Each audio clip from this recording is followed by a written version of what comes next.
कला की व्यक्तिकता क्रोचे का शेष भाग आज पूरा करने की कोशिश करेंगे।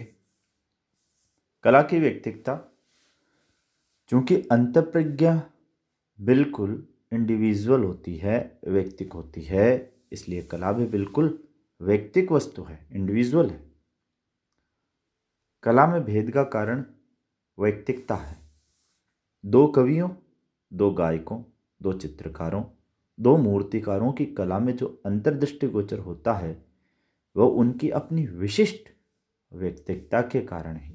इसलिए कला सर्वथा निरपेक्ष आत्मनिष्ठ पदार्थ है। इससे क्रोचे का निष्कर्ष है कि आलोचना का कोई सामान्य मानदंड नहीं बनाया जा सकता। कौन सा ऐसा सामान्य निष्कर्ष होगा जिस पर विभिन्न कृतियों की अंतरंग परीक्षा की जा सके? कहने को कामायनी और साकेत दोनों महाकाव्य है, पर दोनों में क्या साम्य है? आंतरिक साम्य तो नहीं है, बाह्य साम्य भी नहीं है। फिर किस तुला पर दोनों को एक साथ तोलें? यह बात प्रत्येक साहित्यिक विधा पर लागू है। किसी भी विधा की दो कृतियां बिल्कुल एक रूप नहीं होती। अतः क्रोचे का मत है कि आलोचना का कोई भी अव्यभिचारित शास्त्र नहीं हो सकता। प्रत्येक कृति की आलोचना के सिद्धांत उसी में निहित होते हैं। इस अंश में इलियट के विचार क्रोचे के विचार से मिलते हैं। क्रोचे की कला विषयक मान्यताओं का सार क्या है कि कला अंतःप्रज्ञा और अभिव्यंजना है, अर्थात अंतःप्रज्ञा बराबर अभिव्यंजना बराबर कला। तो कला क्या है? अंतःप्रज्ञा और अभिव्यंजना ही कला है। कला आत्मिक क्रिया है, स्पिरिचुअल एक्टिविटी है, अतः पूर्णतः आंतरिक है। चित्र, मूर्ति आदि कला नहीं है। वे कला को स्मरणीय बनाए रखने के अथवा कलाकार द्वारा अनुभूति सौंदर्य को योग्य भावक में उत्पन्न करने के साधन मात्र है।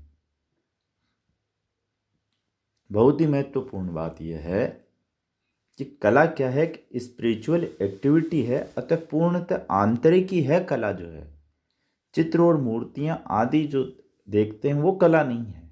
वे कला को याद रखने के लिए अथवा कलाकार ने जो सौंदर्य अनुभव किया है उसको योग्य भावक, जिसे हम सहृदय भी कह सकते हैं, उसमें उत्पन्न करने, अनुभूति सौंदर्य को योग्य भावक में उत्पन्न करने के साधन मात्र है। कला केवल रूप है, वस्तु नहीं। कला अखंड है, अतः न तो उसका विभाजन संभव है न वर्गीकरण। कला क्या है? अखंड है, अतः न तो उसका विभाजन संभव है न वर्गीकरण। कलाकार और भावक की प्रतिभा में गुणात्मक भेद नहीं होता, केवल मात्रात्मक भेद होता है। कला की उत्पत्ति कलाकार की इच्छा पर आश्रित नहीं, वह स्वयं स्फुरित होती है, अपने आप स्फुरित होती है। कलाकार को इतनी ही स्वतंत्रता है कि वह अंतः स्फुरित कला को बाह्य रूप दे या न दे, अभिव्यक्त करे या न करे। अलंकरण कला का आरोप्य धर्म नहीं बल्कि सहजात धर्म है, अर्थात कला जो है अलंकरण के साथ ही उत्पन्न होती है। कला कला के लिए है, उसका कोई प्रयोजन या उद्देश्य नहीं होता। कला के संदर्भ में नैतिकता, अनैतिकता आदि में प्रश्न बेमानी है। कला का रूपांतरण नहीं हो सकता। कला जो रूप ग्रहण कर चुकी वह अपरिवर्तनीय है, अतः काव्य का अनुवाद असंभव है। कला व्यक्तिक है क्योंकि उसका सृजन ही नहीं, आस्वादन भी व्यक्तिक स्तर पर होता है। अब बात आती है बहुत ही महत्वपूर्ण टॉपिक, जिससे प्रश्न बनते ही हैं, चाहे कोई भी परीक्षाएं हों हिंदी से संबंधित। अभिव्यंजनावाद और वक्रोक्तिवाद। आचार्य रामचंद्र शुक्ल ने अभिव्यंजनावाद को वक्रोक्तिवाद का विलायती उत्थान क्या कह दिया कि सिद्धांत वाक्य की तरह उसकी उद्धरणी होने लगी। वक्रोक्तिकार कुंतक का ये दुर्देव विलास ही कहेंगे कि उनके मत को लेकर आचार्य शुक्ल जैसे सूक्ष्म दर्शी और विवेकी आलोचक को भ्रम हो गया। साहित्य दर्पण के लेखक कविराज विश्वनाथ भी वक्रोक्ति को लेकर भ्रम में पड़ गए। उसे केवल अलंकार मान बैठे और काव्य लक्षणों की समीक्षा के क्रम में बिना समुचित विचार किए उपेक्षा पूर्वक वक्रोक्ति अलंकार रूपत्वात् कहते हुए आगे बढ़ गए। कुंतक की वक्रता ने तो केवल अलंकार है जैसा विश्वनाथ ने कह दिया, और न हल्के फुल्के मनोरंजन उक्ति का पर्याय जैसा शुक्ल जी ने मान लिया। वह एक अत्यंत सूक्ष्म, व्यापक और परिनिष्ठित काव्य सिद्धांत है जो आसानी से रस सिद्धांत या ध्वनि सिद्धांत के समकक्ष खड़ा हो सकता है। विनियोग के निकष पर तो कुंतक किसी भी भारतीय प्राचार्य से बीच पड़ेंगे। व्यवहारिक आलोचना का जो स्वच्छ आदर्श उन्होंने प्रस्तुत किया वह संस्कृति के काव्य शास्त्र की पूरी परंपरा में विरल है। कुंतक की उपेक्षा के वस्तुतः दो कारण हुए। प्रथमतः वक्र शब्द का प्रयोग जो प्रसन्न गंभीर के विपरीत अर्थ में प्रचलित रहा है, उत्तरवर्ती काव्य शास्त्र में तो वह वक्रोक्ति नामक शब्द अलंकार के लिए रूढ़ हो गया। द्वितीय, कुंतक को अभिनव गुप्त के जैसा प्राज्ञ प्रौढ़ता विदग्ध व्याख्याकार का न मिलना। ध्वनि सिद्धांत की स्थापना का श्रेय यदि आनंदवर्धन को है तो उसके प्रसार का श्रेय अभिनव गुप्त को है। आनंदवर्धन की ख्याति में अभिनव गुप्त का वही योगदान है जो जॉनसन की ख्याति में बॉसवेल का। शुक्ल जी ने दोनों स्थलों पर अभिव्यंजनावाद और वक्रोक्तिवाद की चर्चा की है। यूरोप का अभिव्यंजनावाद, हमारे यहाँ पुराने वक्रोक्तिवाद, वक्रोक्तिक काव्य जीवितम का ही नया रूप या विलायती उत्थान है। क्रोचे का अभिव्यंजनावाद सच पूछे तो एक प्रकार से वक्रोक्तिवाद है। संस्कृत साहित्य के क्षेत्र में भी कुंतक नाम के एक आचार्य वक्रोक्ति काव्य जीवितम कहकर उठे थे। शुक्ल जी ने दोनों उद्धरणों में वक्रोक्ति काव्य जीवितम को कुंतक के वचन के रूप में ग्रहण किया है और वक्रोक्तिवाद को अभिव्यंजनावाद से प्राय एक रूप माना है। इस प्रसंग में ध्यातव्य है कि जैसा विश्वनाथ ने वाक्यम रसात्मकम काव्यम, आनंदवर्धन ने काव्यस्यात्मा ध्वनि ही, वामन ने रीतिरात्मा काव्य अथवा दंडे ने प्राणा दशगुणा स्मृता कहकर आत्मा या प्राण शब्द की सहायता से काव्य के मूल तत्व को परिभाषित किया, वैसा कुंतक ने नहीं किया। वे आत्मा या प्राण के पचड़े में पड़े ही नहीं। वक्रोक्ति काव्य जीवितम ये वाक्य भी कुंतक का नहीं है। सच तो यह है कि उनके ही अनुसार उनके ग्रंथ का नाम काव्यालंकार है, वक्रोक्ति जीवित नहीं। वक्रोक्ति जीवित शब्द ग्रंथ के प्रथम 3 उन्मेषों की पुष्पिकाओं में ही मिलता है। इसलिए कुछ विद्वानों का मत है कि कारिका भाग का नाम काव्यालंकार और वृत्ति भाग का नाम वक्रोक्ति जीवित है। हमारे कहने का अभिप्राय इतना ही है कि वक्रोक्ति काव्य जीवितम को कुंतक का वचन मानना सूचित करता है कि शुक्ल जी को इस ग्रंथ के समय के अवलोकन का संभवतः अवसर नहीं मिला, अन्यथा उनके जैसे प्रमाणभूत आचार्यों को भ्रम नहीं होता। अभिव्यंजनावाद और वक्रोक्तिवाद की तुलना से स्पष्ट हो जाएगा कि दोनों दो चीजें हैं, यदि साम्य है भी तो नगण्य, इसलिए एक दूसरे का उत्थान कहना अयुक्त है। क्रोचे का विचार क्षेत्र कला मात्र है, अर्थात काव्य, संगीत, चित्र, मूर्ति अर्थात स्थापत्य। देखिए, क्रोचे का बड़ा है दायरा। क्रोचे का विचार क्षेत्र कला मात्र है, अर्थात काव्य, संगीत, चित्र, मूर्ति तथा स्थापत्य। इसके विपरीत कुंतक का क्षेत्र जो है काव्य तक ही सीमित है।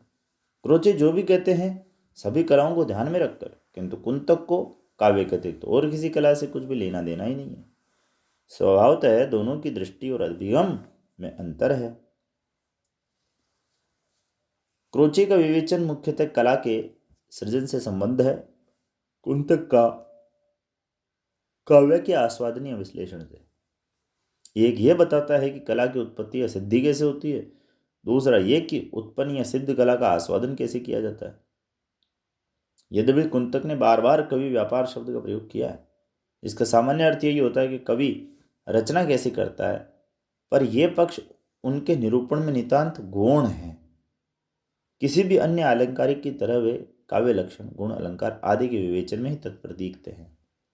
क्रोचे वस्तु और रूप अर्थात विषय और अभिव्यंजना में अभेद मानते हैं, किंतु कुंतक दोनों में भेद मानते हैं।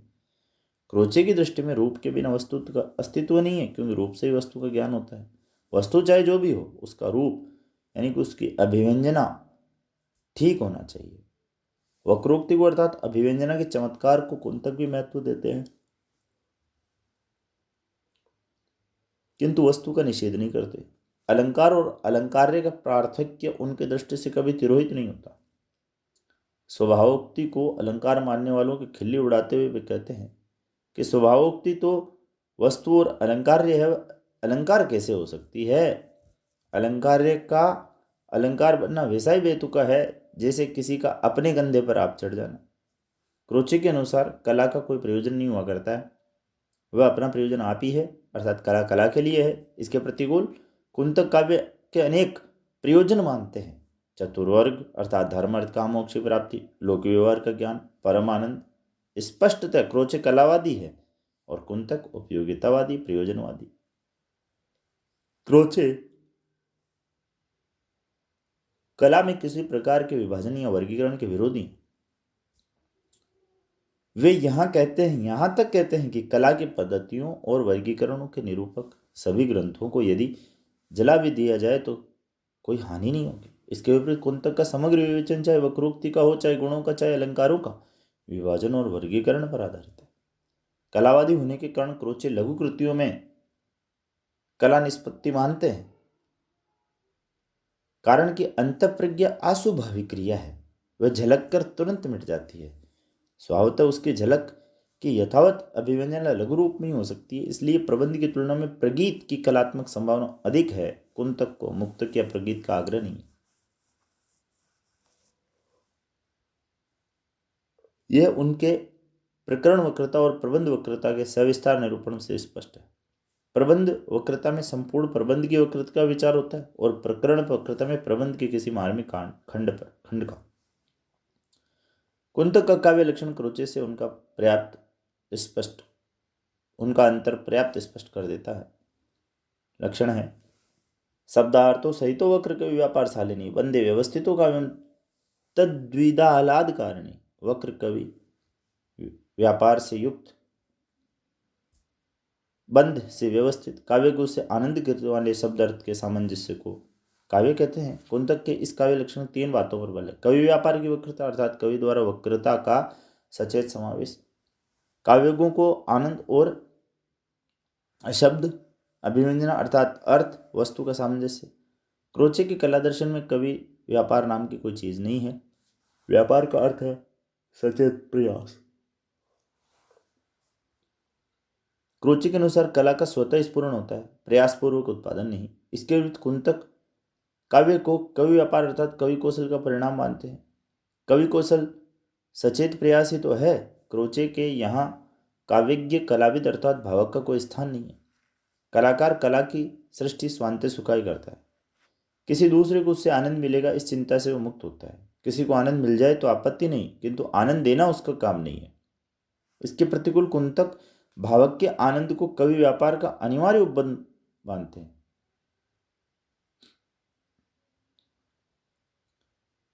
शब्द और अर्थ के सामंजस्य का प्रश्न उठाकर कुंतक अभिव्यंग्य अर्थ और अभिव्यंजन शब्द का पार्थक्य अर्थात वस्तु और माध्यम का भेद स्वीकार करते हैं, किंतु क्रोचे की व्यवस्था में वस्तु और माध्यम का भेद अमान्य है। वहां वस्तु और माध्यम एक ही है, बल्कि वस्तु माध्यम में विलीन हो जाती है, इसलिए रूप ही कला है।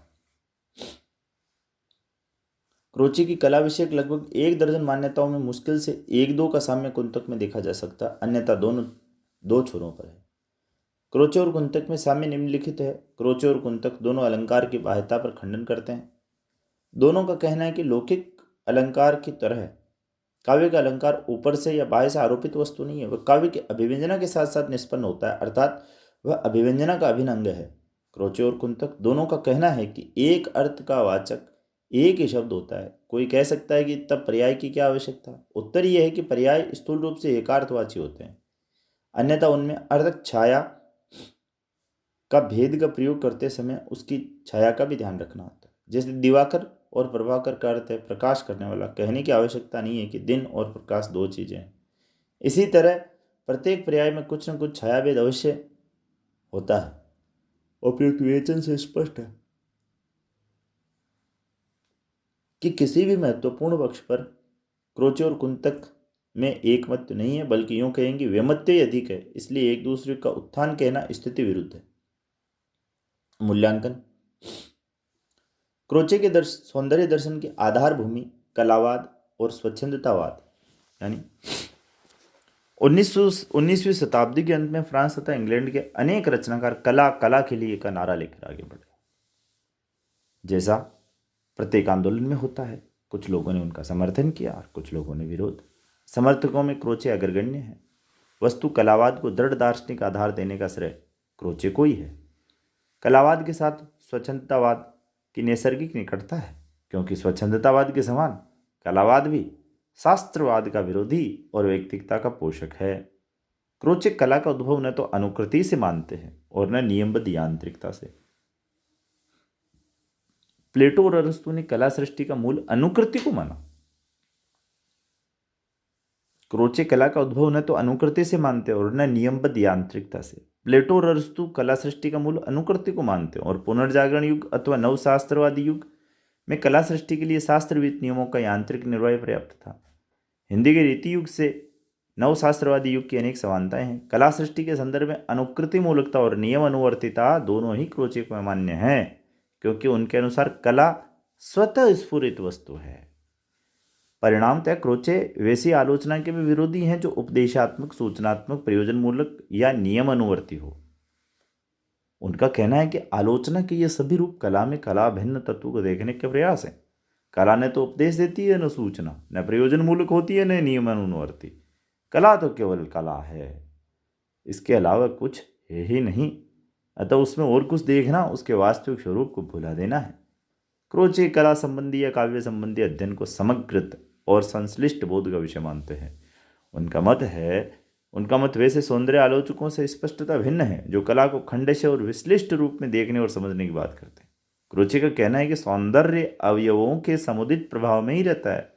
अवयवों को अलग कर देने से वह नष्ट हो जाता है।